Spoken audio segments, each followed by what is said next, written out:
ನಮಸ್ಕಾರ. ಕರ್ನಾಟಕ ಇದೀನಾಗೆ ಸ್ವಾಗತ. ನಾನು ಲತಾ ಧರ್ಮರಾಜ್. ಈಗ ಹೆಡ್ಲೈನ್ಸ್. ಅಂಗವಿಕಲರ ವಿರುದ್ಧ ಅಮಾನವೀಯ ವರ್ತನೆ. ಜಿಲ್ಲಾ ಅಂಗವಿಕಲರ ಕಲ್ಯಾಣಾಧಿಕಾರಿಯ ವಿರುದ್ಧ ಆರೋಪ. ಕರ್ನಾಟಕ ಅಂಧರ ಒಕ್ಕೂಟದಿಂದ ಧರಣಿ. ಕಾರ್ಮಿಕ ಸಚಿವರ ಜನ್ಮದಿನದ ಹಿನ್ನೆಲೆ ಫೆಬ್ರವರಿ 27ರಂದು ಹಾಸನದಲ್ಲಿ ಸಾಧಕರಿಗೆ ಗೌರವ ಸಮರ್ಪಣೆ. ವಿವಿಧ ಕ್ಷೇತ್ರದ ಗಣ್ಯರಿಗೆ ಪ್ರಶಸ್ತಿ ಪ್ರದಾನ. ಗ್ರಾಮಸ್ಥರ ಸಂಕಟಕ್ಕೆ ಮುಕ್ತಿ. ಹರಗರಹಳ್ಳಿ ದೀನಹಳ್ಳಿ ರಸ್ತೆ ಕಾಮಗಾರಿಗೆ ಚಾಲನೆ. ಶಾಸಕ ಸಿಮೆಂಟ್ ಮಂಜುವಿಂದ ಭೂಮಿ ಪೂಜೆ.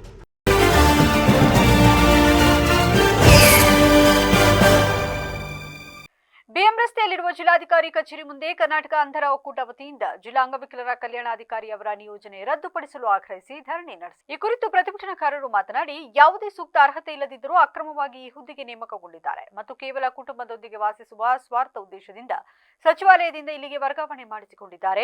ಅಧಿಕಾರಿಯ ವರ್ತನೆಯು ಅಂಗವಿಕಲರ ಪ್ರಗತಿಗೆ ಮಾರಕವಾಗಿದ್ದು, ಕಚೇರಿಗೆ ಬರುವ ಅಂಗವಿಕಲರನ್ನ ಗೆಟ್ಔಟ್ ಎನ್ನುವಂತಹ ಅವಹೇಳನಕಾರಿ ಪದ ಬಳಸಿ ಹೊರದಡುವುದು, ಅಮಾನವೀಯವಾಗಿ ನಡೆದುಕೊಳ್ಳುವುದು ಮತ್ತು ಸರ್ಕಾರಿ ಸೌಲಭ್ಯಗಳನ್ನು ನೀಡಲು ನಿರಾಕರಿಸುತ್ತಿರುವುದು ಕಂಡುಬಂದಿದೆ. ವಿಶೇಷವಾಗಿ ಅಂಗವಿಕಲ ನೌಕರರಿಗೆ ಸರ್ಕಾರ ನೀಡಿರುವ 1 ಗಂಟೆ ತಡವಾಗಿ ಬರುವ ರಿಯಾಯಿತಿಯನ್ನು ಧಿಕ್ಕರಿಸಿ ಕೇವಲ 5-10 ನಿಮಿಷ ತಡವಾದರೂ ವೇತನ ಕಡಿತ ಮಾಡುತ್ತಿದ್ದಾರೆ ಎಂಬ ಆರೋಪವಿದೆ. ಅಲ್ಲದೆ ಹಾಸನ ದೇವಿ ದರ್ಶನದಂತಹ ಸಂದರ್ಭಗಳಲ್ಲಿ ಅಂಗವಿಕಲರಿಗೆ ಸಹಾಯಕರನ್ನ ನಿರಾಕರಿಸಿ ಅವರನ್ನ ಬೀದಿ ಪಾಲು ಮಾಡಲಾಗಿದೆ. ಈ ಅಕ್ರಮ ನೇಮಕಾತಿಯನ್ನು ಕೂಡಲೇ ರದ್ದುಗೊಳಿಸಿ ಅಧಿಕಾರಿಯನ್ನ ಮೂಲ ಸ್ಥಾನಕ್ಕೆ ವಾಪಸ್ ಕಳುಹಿಸದಿದ್ದರೆ ಮುಂದೆ ಉಗ್ರ ಹೋರಾಟ ನಡೆಸಲಾಗುವುದು ಎಂದರು. ಅತ್ಯಂತ ಕೀಳಾಗಿ ಮಾತಾಡೋದು, ದರ್ಪ ದೌರ್ಜನ್ಯಗಳು ತೋರಿಸೋದು, 5 ನಿಮಿಷ ಲೇಟಾಗಿ ಹೋದರೆ ಸಂಬಳ ಎಲ್ಲ ಕಟ್ ಮಾಡೋದು, ಏಕಪಕ್ಷವಾಗಿ ನೋಟಿಸ್ ಏನು ಕೊಡ್ದೇನೆ ಅಂಗವಿಕಲರನ್ನ ಇವ್ರು ಹೇಳಿದ್ದೆಲ್ಲಕ್ಕೆ ಎಸ್ ಅಂದೇ ಹೋದರೆ ಅವ್ರ ಸಭೆಯಿಂದ ಆಚೆ ಕಳಿಸೋದು. ಈಗ ಅವಮಾನ ದೌರ್ಜನ್ಯ ಮತ್ತು ದರ್ಪ ತೋರಿಸ್ಕೊಂಡು ಇಲ್ಲಿದ್ದಾರೆ. ಇವ್ರನ್ನ ಈ ಅಂಗವಿಕಲರಿಗೆ ತೊಂದರೆ ಕೊಡ್ತಿರ್ತಕ್ಕಂಥ ಅಧಿಕಾರಿಯನ್ನು ಇಲ್ಲಿಂದ ಅವರ ನಿಯೋಜನೆ ಅಂದರೆ ಡೆಪ್ಯುಟೇಷನ್ ಬಂದಿದ್ದಾರೆ ಬೇರೆ ಇಲಾಖೆಯಿಂದ. ಅವ್ರ ಹೆಸರು ಎಂಥದ್ದು ಅನುಪಮ ಅಂಥೇಳಿ ಅವರನ್ನು ಈ ತಕ್ಷಣವೇ ಅವ್ರ ನಿಯೋಜನೆಯನ್ನು ರದ್ದುಪಡಿಸಿ ಕ್ಯಾನ್ಸಲ್ ಮಾಡಿ ಅವ್ರನ್ನ ವಾಪಸ್ ಅವ್ರ ಮೂಲ ಸ್ಥಾನಕ್ಕೆ ಕಳಿಸ್ಬೇಕು. ಇಲ್ಲಿಗೆ ಹಿಂದಿನಿಂದ ಹೆಂಗೆ ನಡೀತಾ ಇತ್ತು ಅಂಗವಿಕಲರ ಕಲ್ಯಾಣ ಇಲಾಖೆ ತುಂಬ ಚೆನ್ನಾಗಿ ನಡೀತಾ ಇತ್ತು. ಅಂಗವಿಕಲರಿಗೂ ಮತ್ತು ಇವ್ರಿಗೂ ಸಮನ್ವಯತೆ ಇತ್ತು, ಸೌಮ್ಯವಾಗಿ ನೋಡಿಸ್ತಾ ಇದ್ರು. ಕಾರ್ಮಿಕ ಸಚಿವರಾದ ಸಂತೋಷ್ ಲಾಡ್ ಅವರ 52ನೇ ಜನ್ಮದಿನದ ಪ್ರಯುಕ್ತ ಹಾಸನದಲ್ಲಿ ಸಾಧಕರಿಗೆ ಗೌರವ ಸಲ್ಲಿಸುವ ಪ್ರಶಸ್ತಿ ವಿತರಣೆ ಸಮಾರಂಭವನ್ನು ಫೆಬ್ರವರಿ 27ರಂದು ಹಮ್ಮಿಕೊಳ್ಳಲಾಗಿದೆ ಎಂದು ಬಾಲಸುಬ್ರಹ್ಮಣ್ಯ ಅವರು ತಿಳಿಸಿದರು. ಸುದ್ದಿಗೋಷ್ಠಿಯಲ್ಲಿ ಮಾತನಾಡಿದ ಅವರು, ಹಾಸನ ಜಿಲ್ಲಾ ವಿದ್ಯುತ್ ಕಾರ್ಮಿಕರ ಸಂಘ ಹಾಗೂ ಸಂಜೀವಿನಿ ಜೀವ ರಕ್ಷಕ ಟ್ರಸ್ಟ್ ಇವರ ಸಂಯುಕ್ತಾಶ್ರಯದಲ್ಲಿ ಫೆಬ್ರವರಿ 27ರಂದು ಹಾಸನ ಜಿಲ್ಲೆಯ ವಿವಿಧ ಕ್ಷೇತ್ರಗಳಲ್ಲಿ ಸಾಧನೆ ಮಾಡಿದ ಗಣ್ಯರಿಗೆ ಪ್ರಶಸ್ತಿಗಳನ್ನು ಪ್ರದಾನಿಸಲಾಗುವುದು. ಕಾರ್ಯಕ್ರಮವು ಹಾಸನ ಜಿಲ್ಲಾ ವಿದ್ಯುತ್ ಕಾರ್ಮಿಕರ ಸಂಘದ ಕಚೇರಿಯಲ್ಲಿ, Hosaline main road, DRA police quarters road, Shantanagar society ಬಿಲ್ಡಿಂಗ್ನಲ್ಲಿ ನಡೆಯಲಿದ್ದು, ಈ ಸಮಾರಂಭಕ್ಕೆ ಹಾಸನ ಜಿಲ್ಲಾ ವಿದ್ಯುತ್ ಕಾರ್ಮಿಕರ ಸಂಘದ ಜಿಲ್ಲಾಧ್ಯಕ್ಷರಾದ ಬಾಬು ಅಧ್ಯಕ್ಷತೆ ವಹಿಸಲಿದ್ದು, ಪ್ರಧಾನ ಕಾರ್ಯದರ್ಶಿಗಳಾದ ಬಾಲಸುಬ್ರಹ್ಮಣ್ಯ ಎಸ್ಎಲ್, ಉಪಾಧ್ಯಕ್ಷರಾದ ವರಪ್ರಸಾದ್, ಸಂಜಯ್ ಟಿಜಿ ಹಾಗೂ ಸಂಘದ ಪದಾಧಿಕಾರಿಗಳು ಮತ್ತು ಸದಸ್ಯರು ಭಾಗವಹಿಸಲಿದ್ದಾರೆ ಎಂದರು. ಧಾರವಾಡ ಜಿಲ್ಲಾ ಉಸ್ತುವಾರಿ ಸಚಿವರಾದ ಹುಟ್ಟಿದಬ್ಬ ಪ್ರಯುಕ್ತ ನಮ್ಮ ಸಂಘದ ಕಚೇರಿಯಲ್ಲಿ ವಿವಿಧ ಸಾಧಕರಿಗೆ ಪ್ರಶಸ್ತಿ ಪ್ರದಾನ ಕಾರ್ಯಕ್ರಮವನ್ನು ಹಮ್ಮಿಕೊಂಡಿದ್ದೇವೆ ಸರ್. ಈ ಕಾರ್ಯಕ್ರಮಕ್ಕೆ ತಮ್ಮನ್ನು ಆಹ್ವಾನ ಕೊಡಲು ನಾವು ಬಂದಿದ್ದೇವೆ ಸರ್. ಅಂದು ನಿಮ್ಮ ಸಾಧಕರ ಪಟ್ಟಿಯಲ್ಲಿ ನಿಮ್ಮ ಜಿಲ್ಲಾಧ್ಯಕ್ಷರಾದ ಕೆಂಚೇಗೌಡರು ಸರ್ ಇದ್ದಾರೆ. ಹಾಗಾಗಿ ಎಲ್ಲ ಬರಬೇಕಂತ ಈ ಮೂಲಕ ಕೇಳಿಕೊಳ್ಳುತ್ತಿದ್ದೇವೆ ಸರ್. ಸರ್ ಒಂದು 35 ಜನ ಇದ್ದಾರೆ ಸರ್. ಕಂಟಿನ್ಯೂಸ್ ಆಗಿ ಮಾತಾಡಿ.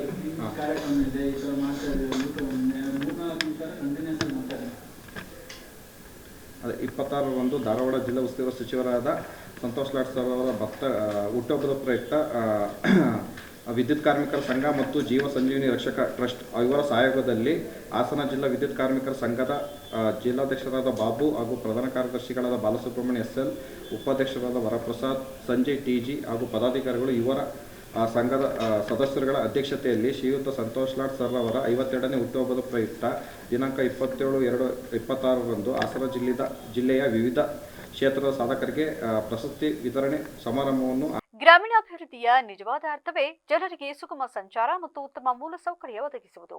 ದಶಕಗಳಿಂದ ನಿರೀಕ್ಷೆಯಲ್ಲಿದ್ದ ಹರಗರಹಳ್ಳಿ ದೀನಹಳ್ಳಿ ಗ್ರಾಮಕ್ಕೆ ಸಂಪರ್ಕಿಸುವ ನೂತನ ರಸ್ತೆ ನಿರ್ಮಾಣ ಕಾಮಗಾರಿಗೆ ಶಾಸಕರು ಇಂದು ಭೂಮಿ ಪೂಜೆ ನೆರವೇರಿಸಿದ್ದಾರೆ. ಸಕಲೇಶಪುರ ತಾಲೂಕಿನ ಬ್ಯಾಕರವಳ್ಳಿ ಗ್ರಾಮ ಪಂಚಾಯಿತಿ ವ್ಯಾಪ್ತಿಯ ರಸ್ತೆ ಕಾಮಗಾರಿಯು ಸುಮಾರು 85 ಲಕ್ಷ ರೂಪಾಯಿ ವೆಚ್ಚದಲ್ಲಿ ನಿರ್ಮಾಣವಾಗಲಿದ್ದು, ಈ ರಸ್ತೆ ಪೂರ್ಣಗೊಂಡ ನಂತರ 2 ಗ್ರಾಮಗಳ ನಡುವಿನ ಸಂಚಾರ ಸುಗಮವಾಗಲಿದ್ದು, ವಿದ್ಯಾರ್ಥಿಗಳು, ರೈತರು, ಕಾರ್ಮಿಕರು ಸೇರಿದಂತೆ ನೂರಾರು ಕುಟುಂಬಗಳಿಗೆ ದೊಡ್ಡ ನೆರವಾಗಲಿದೆ. ಮಳೆಗಾಲದಲ್ಲಿ ತುರ್ತು ಆರೋಗ್ಯ ಸೇವೆ, ಓಡಾಟ, ಕೃಷಿ ಉತ್ಪನ್ನಗಳ ಸಾಗಣೆ ಸೇರಿದಂತೆ ಅನೇಕ ಕೆಲಸಗಳಿಗೆ ಕಷ್ಟಕರವಾಗುತ್ತಿದ್ದ ರಸ್ತೆಗೆ ಇಂದು ಭೂಮಿ ಪೂಜೆ ಮಾಡಿರುವುದು ಗ್ರಾಮಸ್ಥರಲ್ಲಿ ಆಶಾಭಾವನೆ ಮೂಡಿದ್ದು, ದಶಕಗಳಿಂದಲೂ ಈ ಗ್ರಾಮಕ್ಕೆ ರಸ್ತೆ ಬೇಡಿಕೆ ಇತ್ತು. ಅದು ಈಗ ನಮ್ಮಿಂದ ಈಡೇರುವ ಹಂತಕ್ಕೆ ಬಂದಿರುವುದು ಸಂತಸದ ವಿಚಾರ ಎಂದು ಶಾಸಕ ಸಿಮೆಂಟ್ ಮಂಜು ಅವರು ತಮ್ಮ ಅಭಿಪ್ರಾಯ ಹಂಚಿಕೊಂಡರಲ್ಲದೆ ನಂತರ ಬೊಮ್ಮನಕೆರೆ ಗ್ರಾಮದ ಬಸ್ ನಿಲ್ದಾಣ ಉದ್ಘಾಟನೆ ಮಾಡಿದರು. ಈ ಸಂದರ್ಭದಲ್ಲಿ ಗ್ರಾಮ ಪಂಚಾಯತಿ ಮಾಜಿ ಅಧ್ಯಕ್ಷರುಗಳಾದ ರೋಷನ್, ರೇಣುಕ್ ಸೇರಿದಂತೆ ಗ್ರಾಮಸ್ಥರು ಹಾಜರಿದ್ದರು.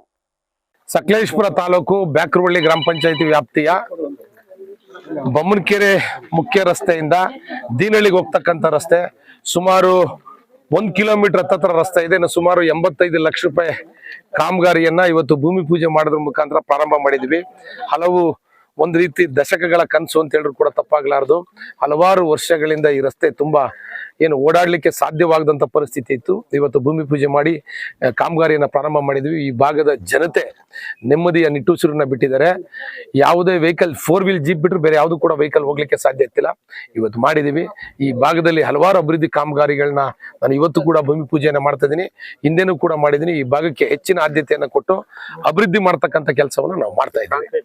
ಕಾಂಕ್ರೀಟ್ ರಸ್ತೆ 100%, 85 ಲಕ್ಷ 890 ಮೀಟರ್ ರಸ್ತೆಯನ್ನ ನಾವು ಮಾಡ್ತಾ ಇರ್ತಕ್ಕಂಥದ್ದು. ಧನ್ಯವಾದ. ಹಾಸನ ಜಿಲ್ಲೆ ಸಕಲೇಶಪುರ ತಾಲೂಕು ಬೆಳಗೋಡು ಹೋಬಳಿಯ ಎರೆಹಳ್ಳಿ ಗ್ರಾಮದ ಸರ್ವೆ ನಂಬರ್ 207 ಬಾರು 2C ಯಲ್ಲಿನ 2 ಎಕರೆ 10 ಗುಂಟೆ ಸರ್ಕಾರಿ ಜಮೀನನ್ನ ಕಳೆದ 70 ವರ್ಷಗಳಿಂದ ಮುಂಬೈನಲ್ಲಿ ನೆಲೆಸಿರುವ ಇಂದಿರಾ ಬಿ ಅಮೀನ್ ಎಂಬುವರಿಗೆ ಅಕ್ರಮವಾಗಿ ಮಂಜೂರು ಮಾಡಲಾಗಿದೆ ಎಂಬ ಗಂಭೀರ ಆರೋಪ ಕೇಳಿಬಂದಿದೆ. ಸ್ಥಳೀಯವಾಗಿ ವಾಸವಿರದ ವ್ಯಕ್ತಿಗೆ ಈ ಜಮೀನನ್ನು ಮಂಜೂರು ಮಾಡಿರುವುದು ಮಾತ್ರವಲ್ಲದೆ ಅಕ್ಕಪಕ್ಕದ ರೈತರ ಅನುಭವದಲ್ಲಿರುವ ಜಮೀನನ್ನು ಸೇರಿಸಿ ಸುಮಾರು 4 ಎಕರೆ ಜಮೀನಿಗೆ ಮಂಜೂರಾತಿ ನಕ್ಷೆ ಸಿದ್ಧಪಡಿಸಿರುವುದು ನಿಯಮ ಬಾಹಿರವಾಗಿದೆ. ಈ ಅಕ್ರಮ ಮಂಜೂರಾತಿಯನ್ನು ಕೂಡಲೇ ರದ್ದುಪಡಿಸಬೇಕೆಂದು ಜಿಲ್ಲಾ ಆದಿದ್ರಾವಿಡ ತುಳು ಸಮಾಜ ಸೇವಾ ಸಂಘವು ಒತ್ತಾಯಿಸಿದೆ.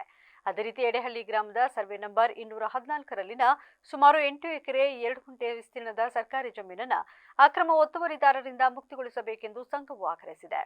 ಈಗಾಗಲೇ ಈ ಜಮೀನನ್ನ ಸರ್ವೇಯರ್ ಮೂಲಕ ಅಳತೆ ಮಾಡಲಾಗಿದ್ದರೂ ಅಧಿಕಾರಿಗಳು ಒತ್ತುವರಿ ತೆರವುಗೊಳಿಸಲು ಯಾವುದೇ ಕ್ರಮ ಕೈಗೊಂಡಿಲ್ಲದಿರುವುದು ಗ್ರಾಮಸ್ಥರ ಆಕ್ರೋಶಕ್ಕೆ ಕಾರಣವಾಗಿದೆ. ಈ ಕುರಿತು ಸಕಲೇಶಪುರ ಉಪವಿಭಾಗಾಧಿಕಾರಿಗಳು, ತಹಶೀಲ್ದಾರ್ ಮತ್ತು ಜಿಲ್ಲಾಧಿಕಾರಿಗಳಿಗೆ ಈಗಾಗಲೇ ಲಿಖಿತ ಮನವಿ ಸಲ್ಲಿಸಲಾಗಿದೆ.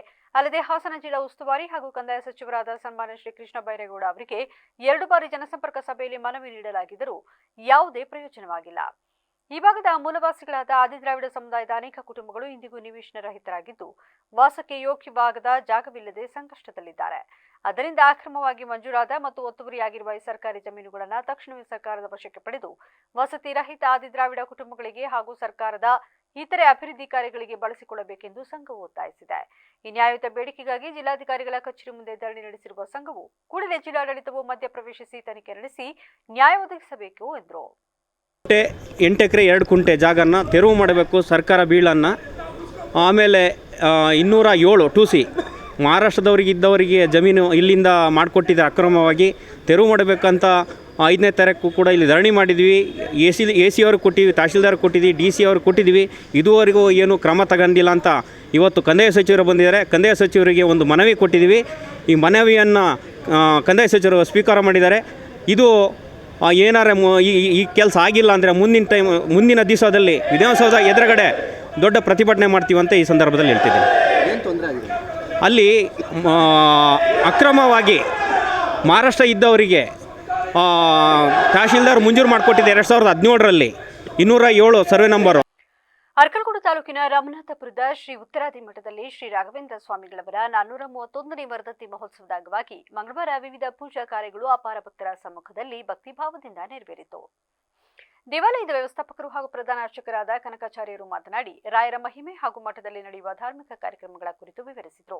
ಮಠದ ಹಿನ್ನೆಲೆ ಮತ್ತು ಪ್ರಾಮುಖ್ಯತೆ ಇದು ಉತ್ತರಾದಿ ಮಠಕ್ಕೆ ಸೇರಿದ ಪವಿತ್ರ ಕ್ಷೇತ್ರವಾಗಿದೆ. ಇಲ್ಲಿರುವ ಆಂಜನೇಯ ಸ್ವಾಮಿಯ ವಿಗ್ರಹವು ಸುಮಾರು 200 ವರ್ಷಗಳಷ್ಟು ಹಳೆಯದಾದ ಪುರಾತನ ಇತಿಹಾಸವನ್ನು ಹೊಂದಿದೆ. ಶ್ರೀ ಸತ್ಯ ಪ್ರಮೋದ ತೀರ್ಥ ಶ್ರೀಪಾದಂಗಳವರಿಂದ ಇಲ್ಲಿ ರಾಯರ ಮೃತ್ತಿಕಾ ಬೃಂದಾವನ ಪ್ರತಿಷ್ಠಾಪನೆಯಾಗಿದೆ. ರಾಮನಗರ ಸಮೀಪದ ಕಾವೇರಿ ನದಿ ತೀರದಲ್ಲಿ ರಾಯರು ಹಿಂದೆ ಸಂಚರಿಸುವಾಗ ಇಲ್ಲಿ ವಾಸ್ತವ್ಯ ಹೂಡಿ ಸ್ನಾನ, ಜಪ, ತಪಾದಿಗಳನ್ನು ನಡೆಸಿದ್ದರಿಂದ ಈ ಕ್ಷೇತ್ರ ಅತ್ಯಂತ ಪವಿತ್ರವಾಗಿದೆ ಎಂಬ ನಂಬಿಕೆ ಇದೆ.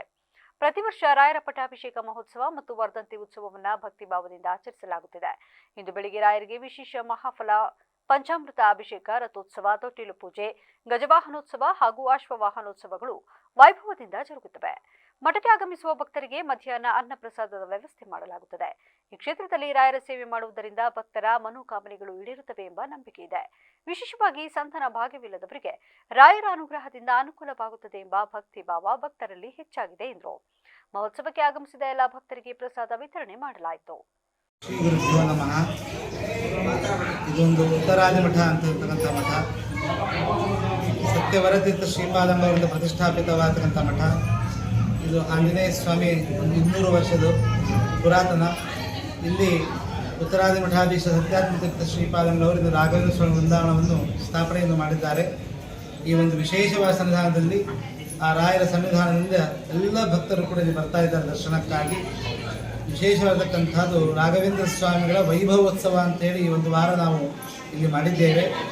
ಗುರುಗಳ ಪಟ್ಟಾಭಿಷೇಕ ಮಹೋತ್ಸವದಿಂದ ಪ್ರಾರಂಭವಾಗಿ ವರ್ಧಂತಿ ಮಹೋತ್ಸವ, ಅವರು ಅವತಾರ ಮಾಡತಕ್ಕಂಥ ಒಂದು ವರ್ಧಂತಿ ಮಹೋತ್ಸವದ ಅಂಗವಾಗಿ ಈ ಕಾರ್ಯಕ್ರಮ ಒಂದು ವಾರ ಜರುಗಿದೆ. ಅದರೊಳಗೆ ವಿಶೇಷವಾದಕ್ಕಂಥ ದಿವಸ ರಾಯರು ವರ್ಧಂತಿ. ರಾಘವೇಂದ್ರ ಸ್ವಾಮಿಗಳು ಜಗತ್ತಿಗೆ ಅನುಗ್ರಹ ಮಾಡೋದಕ್ಕಾಗಿ ಭಗವಂತನ ಇಚ್ಛೆಗಿಂತ ಪ್ರಾದುರ್ಭಾವ ಮಾಡಿದ ಪವಿತ್ರವಾದ ದಿವಸ ಇವತ್ತು. ಅಂತಹ ಗುರುಗಳ ಒಂದು ವಿಶೇಷವಾಗಿ ಸ್ಮರಣೆ, ಸೇವೆ, ಆ ರಾಘವೇಂದ್ರ ಸ್ವಾಮಿಗಳ ಒಂದು ವಿಶೇಷವಾದಕ್ಕಂತಹ ಪವಿತ್ರವಾದ ದಿವಸ ವರ್ಧಂತಿ. ಕೆಆರ್ಪೇಟೆ ತಾಲೂಕಿನ ಬೂಕನಕೆರೆ ಹೋಬಳಿಯ ದೊಡ್ಡಗಡಿಗನಹಳ್ಳಿ ಗ್ರಾಮದಲ್ಲಿರುವ ಸರ್ಕಾರಿ ಹಿರಿಯ ಪ್ರಾಥಮಿಕ ಶಾಲೆಯಲ್ಲಿ ಶಾಲಾ ವಾರ್ಷಿಕೋತ್ಸವ ಅದ್ದೂರಿಯಾಗಿ ಸಡಗರ ಸಂಭ್ರಮದಿಂದ ಆಚರಿಸಿದ್ದಾರೆ. ಕಾರ್ಯಕ್ರಮ ಉದ್ಘಾಟಿಸಿ ಮಾತನಾಡಿದ ಗ್ರಾಮ ಪಂಚಾಯಿತಿ ಸದಸ್ಯ ಕುಮಾರ್, ಸರ್ಕಾರಿ ಶಾಲೆಗಳ ಉಳಿಸುವುದಕ್ಕಾಗಿ ಸರ್ಕಾರ ಕ್ಷೀರಭಾಗ್ಯ, ಮಧ್ಯಾಹ್ನ ಬಿಸಿಯೂಟ, ಉಚಿತ ಪಠ್ಯಪುಸ್ತಕ, ಸಮವಸ್ತ್ರ, ಬಸ್ ಪಾಸ್ ಸೇರಿದಂತೆ ಹಲವು ಯೋಜನೆಗಳನ್ನು ಆಯೋಜಿಸಿದ್ದು, ಅದರಲ್ಲಿ ಮಕ್ಕಳಿಗೆ ಅಗತ್ಯವಾಗಿ ಕಲಿಕೆಗೆ ಬೇಕಾದ ಸೌಲಭ್ಯಗಳನ್ನು ಒದಗಿಸಿದರೂ ಸಹ ಪೋಷಕರು ಖಾಸಗಿ ಶಾಲೆಗಳ ವ್ಯಾಮೋಹಕ್ಕೆ ಒಳಗಾಗಿ ಸರ್ಕಾರಿ ಶಾಲೆಗಳಿಗೆ ಮಕ್ಕಳನ್ನು ಸೇರಿಸುವವರ ಸಂಖ್ಯೆ ಗಣನೀಯವಾಗಿ ಕುಸಿತವಾಗುತ್ತಿದೆ ಎಂದು ವಿಷಾದ ವ್ಯಕ್ತಪಡಿಸಿದರು. ಲವಲವಿಕೆಯಿಂದ ಮಕ್ಕಳಿಗೆ ಕಲಿಸಿದಂತ ನಮ್ಮ ಸ್ತುತಿ ಮೇಡಮ್ ಅವರು ನಿನ್ನೆ ತಾನೇ ನಾವೆಲ್ಲ ಕಳ್ಕೊಂಡಿದ್ವಿ.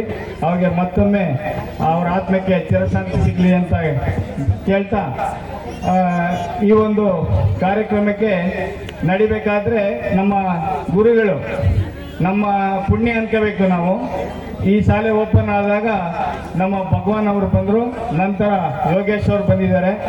ಒಳ್ಳೆ ಗುರುಗಳಿದ್ರೆ ಒಳ್ಳೆ ನಮ್ಮ ಮಕ್ಕಳು ಕೂಡ ಒಂದು ಉನ್ನತ ಸ್ಥಾನಕ್ಕೆ ಏರ್ತಾರೆ. ಅದರಿಂದ ನಮ್ಮ ಒಳ್ಳೊಳ್ಳೆ ಗುರುಗಳು ಈಗ ಹೋದ ಸರಿಗಿಂತ ಈ ಸರಿ ತುಂಬಾ ಇಂಪ್ರೂವ್ ಆಗಿದೆ. ಏನು ನಮ್ಮ ಸ್ಟ್ರೆಂತ್, ಮಕ್ಕಳ ಸಂಖ್ಯೆ ಜಾಸ್ತಿ ಆಗಿದೆ. ಅದು ಯಾಕೆ ಅಂದ್ರೆ ನಮ್ಮ ಗುರುಗಳು ಇಲ್ಲೇ ಪಾಠ ಮಾಡ್ತಾ ಇದ್ದಾರೆ. ಅದರಿಂದ ನಾವು ಇಲ್ಲೇ ಸೇರಿಸ್ಬೇಕು. ಖಾಸಗಿ ಶಾಲೆಗಳ ವ್ಯಾಮೋಹನ ಬಿಟ್ಟು ನಾವು ಇಲ್ಲೇ ಸೇರಿಸ್ಬೇಕು ಅನ್ನೋ ಒಂದು ಆತ್ಮದಲ್ಲಿ ಒಂದು ಮನೋಬಲ ನಮ್ಮ ಗ್ರಾಮಸ್ಥರಿಗೆ ಜಾಸ್ತಿ ಆಗಿದೆ. ಅದರಿಂದ ಇಲ್ಲೇ ಸೇರಿಸ್ತಾ ಇದ್ದೀವಿ. ಕಾರ್ಯಕ್ರಮದಲ್ಲಿ ಶಾಲಾ ಎಸ್ಡಿಎಂಸಿ ಅಧ್ಯಕ್ಷ ಕಾಂತರಾಜು, ಶಾಲಾ ಶಿಕ್ಷಕ ಶಿಕ್ಷಕಿಯರು ಹಾಗೂ ಸಿಬ್ಬಂದಿ ವರ್ಗದವರು ಹಾಜರಿದ್ದರು. ಇತ್ತೀಚಿನ ದಿನಗಳಲ್ಲಿ ದೇವಸ್ಥಾನಗಳ ಹುಂಡಿ ಸೇರಿ ಮಂದಿರದಲ್ಲಿರುವ ಆಭರಣಗಳ ಮೇಲೆ ಖದೀಮ ಕಳ್ಳರ ಕಣ್ಣುಗಳು ಹೆಚ್ಚಾಗಿ ಬೀಳುತ್ತಿದ್ದು, ಅದಕ್ಕೆ ಮುನ್ನಡೆಯಾಗಿ ಹುಬ್ಬಳ್ಳಿಯ ಮರಾಠ ಗಲ್ಲಿಯಲ್ಲಿ ಒಂದು ಘಟನೆ ನಡೆದಿದೆ. ನಗರದ ಮರಾಠ ಗಲ್ಲಿಯ ಹನುಮಂತನ ದೇವಸ್ಥಾನದಲ್ಲಿ ಹುಂಡಿ ಹೊಡೆದು ಕಳ್ಳತನ ಮಾಡಲಾಗಿದ್ದು, ಮಂಗಳವಾರ ಮಧ್ಯರಾತ್ರಿ ಮಂದಿರದ ಮೇಲೆ ಹತ್ತಿ ಅಲ್ಲಿಂದ ಆಲದ ಗಿಡದಿಂದ ಒಳಗೆ ಇಳಿದು ದೇವಸ್ಥಾನದಲ್ಲಿನ 2 ಹುಂಡಿಗಳನ್ನು ಒಡೆದು ಕಳ್ಳತನ ಮಾಡಿದ್ದಾರೆ. ಜೊತೆಗೆ ಗಣಪತಿಯ ಕಿರೀಟ ತೆಗೆದುಕೊಂಡು ಹೋಗಿದ್ದಾರೆ. ಈ ಕುರಿತು ಶಹರ ಪೊಲೀಸ್ ಠಾಣೆಯ ಪೊಲೀಸ್ ಇನ್ಸ್ಪೆಕ್ಟರ್ ಮುಸ್ತಾಕ್ ಅಹ್ಮದ್ ಶೇಖ್ ಅವರಿಗೆ ದೂರು ನೀಡಲಾಗಿದ್ದು, ಸ್ಥಳಕ್ಕೆ ಭೇಟಿ ನೀಡಿ ಪೊಲೀಸರು ತನಿಖೆ ಕೈಗೊಂಡಿದ್ದಾರೆ. ಕಳ್ಳನ ಚಲನವಲನ ಸಿಸಿ ಕ್ಯಾಮೆರಾದಲ್ಲಿ ಸೆರೆಯಾಗಿದ್ದು, ಸುಮಾರು 50,000ದಿಂದ 75,000 ರೂಪಾಯಿ ಹಾಗೂ 5 ತೊಲೆಯ ಬೆಳ್ಳಿಯ ಕಿರೀಟ ಕಳ್ಳತನವಾಗಿದೆ ಎಂದು ತಿಳಿದು ಬಂದಿದೆ. ಕಲಬುರಗಿ ಜಿಲ್ಲೆಯ ಸೇಡಂ ಮತ್ತು ಮಳಖೇಡ ಪೊಲೀಸ್ ಠಾಣಾ ವ್ಯಾಪ್ತಿಯ ಗ್ರಾಮಗಳಲ್ಲಿ ಸಾರ್ವಜನಿಕರ ನಿದ್ದೆಗೆಡಿಸಿದ 2 ಕುಖ್ಯಾತ ಮನೆಗಳ್ಳರನ್ನ ಬಂಧಿಸುವಲ್ಲಿ ಪೊಲೀಸರು ಯಶಸ್ವಿಯಾಗಿದ್ದು, ಬಂಧಿತರಿಂದ ಭಾರೀ ಮೊತ್ತದ ಚಿನ್ನಾಭರಣಗಳನ್ನು ವಶಪಡಿಸಿಕೊಳ್ಳಲಾಗಿದೆ ಎಂದು ಜಿಲ್ಲಾ ಪೊಲೀಸ್ ವರಿಷ್ಠಾಧಿಕಾರಿ ಅಡ್ಡೂರು ಶ್ರೀನಿವಾಸುಲು ತಿಳಿಸಿದ್ದಾರೆ. ಬಂಧಿತರನ್ನ ಆಳಂದ ತಾಲೂಕಿನ ಮೂಲದವರಾದ ಕರಣ್ ಪವಾರ್ ಮತ್ತು ರಾಮದಾಸ್ ಎಂದು ಗುರುತಿಸಲಾಗಿದ್ದು, ಈ ಇಬ್ಬರು ಹಗಲು ಹೊತ್ತಿನಲ್ಲಿ ಬೀಗ ಹಾಕಿದ ಮನೆಗಳನ್ನು ಗುರಿಯಾಗಿಸಿಕೊಂಡು ಕಳ್ಳತನ ಮಾಡುತ್ತಿದ್ದರು. ಇವರನ್ನ ಬಂಧಿಸಿ ಪೊಲೀಸರು ಆರೋಪಿಗಳಿಂದ ಒಟ್ಟು 26.54 ಲಕ್ಷ ರೂಪಾಯಿ ಮೌಲ್ಯದ ಚಿನ್ನಾಭರಣಗಳನ್ನು ಜಪ್ತಿ ಮಾಡಿದ್ದಾರೆ. ವಿವಿಧ ಕಳ್ಳತನ ಪ್ರಕರಣಗಳಲ್ಲಿ ಇವರು ಭಾಗಿಯಾಗಿರುವುದು ಪ್ರಾಥಮಿಕ ತನಿಖೆಯಿಂದ ತಿಳಿದು ಬಂದಿದೆ. ಈ ಕುರಿತು ಬುಧವಾರ ಸುದ್ದಿಗಾರರೊಂದಿಗೆ ಮಾತನಾಡಿದ ಎಸ್ಪಿ ಅವರು, ಸೇಡಂ ಮತ್ತು ಮಳಖೇಡ ಭಾಗದ ಗ್ರಾಮಗಳಲ್ಲಿ ನಿರಂತರವಾಗಿ ನಡೆಯುತ್ತಿದ್ದ ಕಳ್ಳತನದ ದೂರುಗಳ ಹಿನ್ನೆಲೆಯಲ್ಲಿ ವಿಶೇಷ ತಂಡವನ್ನು ರಚಿಸಲಾಗಿದ್ದು, ಈ ತಂಡವು ತಾಂತ್ರಿಕ ಮಾಹಿತಿ ಹಾಗೂ ಖಚಿತ ಬಾತ್ಮಿ ಆಧಾರದ ಮೇಲೆ ಆರೋಪಿಗಳನ್ನು ಸೆರೆ ಹಿಡಿದಿದೆ ಎಂದು ವಿವರಿಸಿದರು. ಠಾಣೆಗೆ ಬಂದು ಅವರ ಮನೆಯಲ್ಲಿ ಯಾರೋ ಕಳ್ಳರು ಮನೆ ಕೀಲಿ ಮುರಿದು ಒಳಗಡೆ ಹೋಗಿ 70 ಗ್ರಾಮ್ಸ್ ಆಫ್ ಗೋಲ್ಡ್ ಆಭರಣಗಳನ್ನು ಕಳ್ಳತನ ಮಾಡಿಕೊಂಡು ಹೋಗಿದ್ದಾರೆ ಅನ್ನೋದು ದೂರು ನೀಡಿರ್ತಾರೆ. ಆ ದೂರಿನ ಆಧಾರದ ಮೇಲೆ ನಾವು ಒಂದು FIR ರಿಜಿಸ್ಟರ್ ಮಾಡಿಕೊಂಡಿರ್ತೇವೆ. 212/2025 BNS ಅಡಿಯಲ್ಲಿ ಪ್ರಕರಣ ದಾಖಲಾಗಿದ್ದಿರುತ್ತದೆ. ಸೊ ಈ ಪ್ರಕರಣ ಪತ್ತೆ ಮಾಡಲಿಕ್ಕೆ ನಮ್ಮ DYSP ಚಿಂಚೋಳಿ ಸಂಗಮನಾಥ ಹಿರೇಮಠ್ ಅವರ ಮಾರ್ಗದರ್ಶನದಲ್ಲಿ ತನಿಖಾಧಿಕಾರಿಯಾಗಿರುವಂಥ ಶ್ರೀ ಮಹದೇವ್ ಡಿ ಮತ್ತು ಅವರ ಟೀಮಲ್ಲಿ ಉಪೇಂದ್ರ ಕುಮಾರ್ ಶರಣಪ್ಪ ಮತ್ತು ಸಿಬ್ಬಂದಿ ಆಗಿರುವಂಥ ಮನೋಹರ್ ರೆಡ್ಡಿ, ಮಾಣಿಕ್ ರಾವ್, ಯಲ್ಗೋರೇಶ್, ಸಂತೋಷ್, ಮಾರುತಿ, ಹೊನ್ನಪ್ಪ, ನಾಗರಾಜ್, ಬಾಲಕೃಷ್ಣ ರೆಡ್ಡಿ, ಸದಾಶಿವ್ ಇವರೆಲ್ಲ ಒಂದು ಟೀಮ್ ಆಗಿ ಫಾರ್ಮ್ ಮಾಡಿ ಈ ಕಳ್ಳತನ ಪತ್ತೆ ಮಾಡಲಿಕ್ಕಂತೂ ಎಲ್ಲ ಕಡೆ MOBs ಚೆಕ್ ಮಾಡೋದು ಮತ್ತು ಬೇರೆ CCTV ಫುಟೇಜ್ ಬೇರೆ ಎಲ್ಲ ಪ್ರಯತ್ನ ಪಟ್ಟಿದ್ದಾರೆ. ಅವರ ಎಫರ್ಟ್ಸ್ಗೆ ರಿಸಲ್ಟ್ ಆಗಿ ಈ Feb 17ರಂದು ಇಬ್ಬರು ಆರೋಪಿತರು ಈ GK ಕ್ರಾಸ್ ಮಾರ್ಗವಾಗಿ ಹೋಗುವ ರಸ್ತೆಯಲ್ಲಿ ಅನುಮಾನಾಸ್ಪದವಾಗಿ ಓಡಾಡ್ತಿದ್ದಾಗ ನೈಟ್ ರೌಂಡ್ ಸ್ಟಾಫ್ ಅವರನ್ನೇ ವಶಪಡಿಸಿಕೊಂಡು ವಿಚಾರಣೆಗೆ ಒಳಪಡಿಸಿದ್ದಾರೆ. ಆ ವಿಚಾರಣೆ ಸಮಯದಲ್ಲಿ ಅವರು ಈ ಏನು ಗಣೇಶ್ ನಗರದಲ್ಲಿ ಏನು ಕಳ್ಳತನ ಆಗಿದೋ ಈ ಸಿದ್ದಾರೂಢ ಅಂತ ಫಿರ್ಯಾದಾರಿ ಯಾರು ಭಾರತದ ಭಕ್ತಿ ಪರಂಪರೆಯಲ್ಲಿ ವಿಶಿಷ್ಟ ಸ್ಥಾನ ಹೊಂದಿರುವ ಮಂತ್ರಾಲಯದ ಪವಿತ್ರ ಧಾಮದಲ್ಲಿ ಶ್ರೀ ಗುರು ರಾಘವೇಂದ್ರ ಸ್ವಾಮಿಗಳ ಸನ್ನಿಧಿಯಲ್ಲಿ ಆಯೋಜಿಸಲಾದ ಶ್ರೀ ಗುರುರಾಯರ ವೈಭವೋತ್ಸವ ಅತ್ಯಂತ ವೈಭವದಿಂದ ಜರುಗಿತು.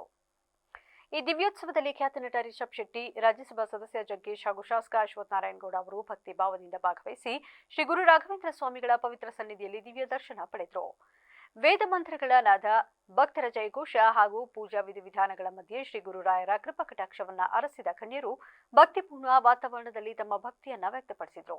ಈ ಸಂದರ್ಭದಲ್ಲಿ ಮಠಾಧೀಶರಾದ ಪರಮ ಪೂಜ್ಯ ಶ್ರೀ ಶ್ರೀ ಶ್ರೀ ಸುಬುಧೇಂದ್ರ ತೀರ್ಥರು ಅವರ ಪಾದಾರವಿಂದಗಳಲ್ಲಿ ನಮಸ್ಕರಿಸಿ ಕೃಪಾಶೀರ್ವಾದವನ್ನ ಪಡೆದರು. ವೈಭವೋತ್ಸವವು ಭಕ್ತರಿಗೆ ಆಧ್ಯಾತ್ಮಿಕ ಉನ್ನತಿಯನ್ನ ನೀಡಿದಷ್ಟೇ ಅಲ್ಲದೆ ಸಂಸ್ಕೃತಿ ಮತ್ತು ಪರಂಪರೆಯ ಮಹತ್ವವನ್ನ ಪುನರುಜ್ಜೀವನಗೊಳಿಸಿದ ಮಹತ್ತರ ಕ್ಷಣವಾಗಿ ಪರಿಣಮಿಸಿತು. ಪರಿಶಿಷ್ಟ ಜಾತಿಯ ಒಳ ಮೀಸಲಾತಿಯಲ್ಲಿ ಬಲಗಾಯ ಸಮುದಾಯಕ್ಕೆ ಅನ್ಯಾಯವಾಗಿದೆ ಎಂದು ಆರೋಪಿಸಿ ಪಿರಿಯಾಪಟ್ಟಣದ ಬಸವೇಶ್ವರ ವೃತ್ತದಲ್ಲಿ ಬುಧವಾರ ಬಲಗೈ ಸಮುದಾಯದವರು ರಸ್ತೆ ತಡೆ ನಡೆಸಿ ಪ್ರತಿಭಟನೆ ನಡೆಸಿ ಉಪ ತಹಶೀಲ್ದಾರ್ ಶಕೀಲಾ ಭಾನು ಅವರಿಗೆ ಮನವಿ ಸಲ್ಲಿಸಿದರು.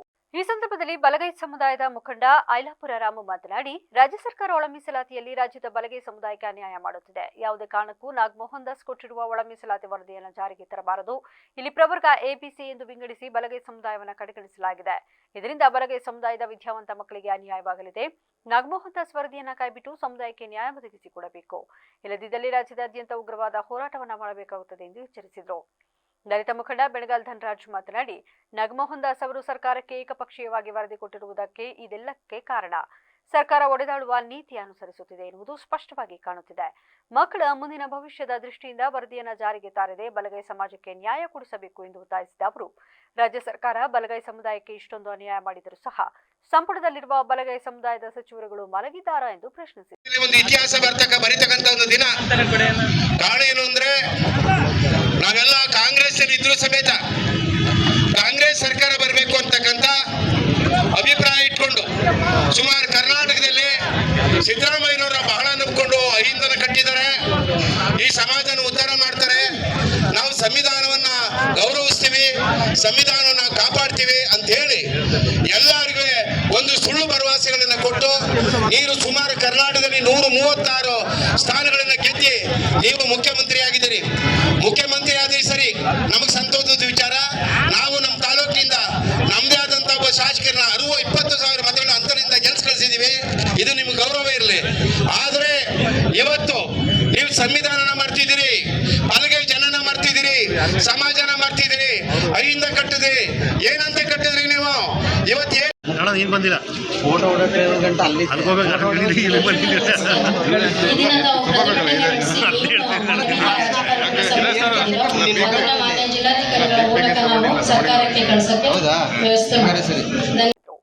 ಪ್ರತಿಭಟನೆಯಲ್ಲಿ ಬಲಗೈ ಸಮುದಾಯದ ಮುಖಂಡರಾದ ನವಿಲೂರು ಚನ್ನಪ್ಪ, ಈರಯ್ಯ ಸೇರಿದಂತೆ ಮತ್ತಿತರರು ಹಾಜರಿದ್ದರು. ಈಗ ಮತ್ತೊಮ್ಮೆ ಹೆಡ್ಲೈನ್ಸ್. ಅಂಗವಿಕಲರ ವಿರುದ್ಧ ಅಮಾನವೀಯ ವರ್ತನೆ, ಜಿಲ್ಲಾ ಅಂಗವಿಕಲರ ಕಲ್ಯಾಣಾಧಿಕಾರಿಯ ವಿರುದ್ಧ ಆರೋಪ, ಕರ್ನಾಟಕ ಅಂಧರ ಒಕ್ಕೂಟದಿಂದ ಧರಣಿ. ಕಾರ್ಮಿಕ ಸಚಿವರ ಜನ್ಮದಿನದ ಹಿನ್ನೆಲೆ ಫೆಬ್ರವರಿ 27ರಂದು ಹಾಸನದಲ್ಲಿ ಸಾಧಕರಿಗೆ ಗೌರವ ಸಮರ್ಪಣೆ, ವಿವಿಧ ಕ್ಷೇತ್ರದ ಗಣ್ಯರಿಗೆ ಪ್ರಶಸ್ತಿ ಪ್ರದಾನ. ಗ್ರಾಮಸ್ಥರ ಸಂಕಟಕ್ಕೆ ಮುಕ್ತಿ, ಹರಗರಹಳ್ಳಿ ದೀನಹಳ್ಳಿ ರಸ್ತೆ ಕಾಮಗಾರಿಗೆ ಚಾಲನೆ, ಶಾಸಕ ಸಿಮೆಂಟ್ ಮಂಜುವಿಂದ ಭೂಮಿ ಪೂಜೆ. ಇದಾಗಿತ್ತು ಇಲ್ಲಿವರೆಗಿನ ನ್ಯೂಸ್ ಅಪ್ಡೇಟ್ಸ್. ನಿರಂತರ ಸುದ್ದಿಗಾಗಿ ನೋಡ್ತಾ ಇರಿ BBC ನ್ಯೂಸ್. ಇದು ಜನರ ಧ್ವನಿ. ಸತ್ಯದ ಕಡೆ ನಮ್ಮ ನಡೆ.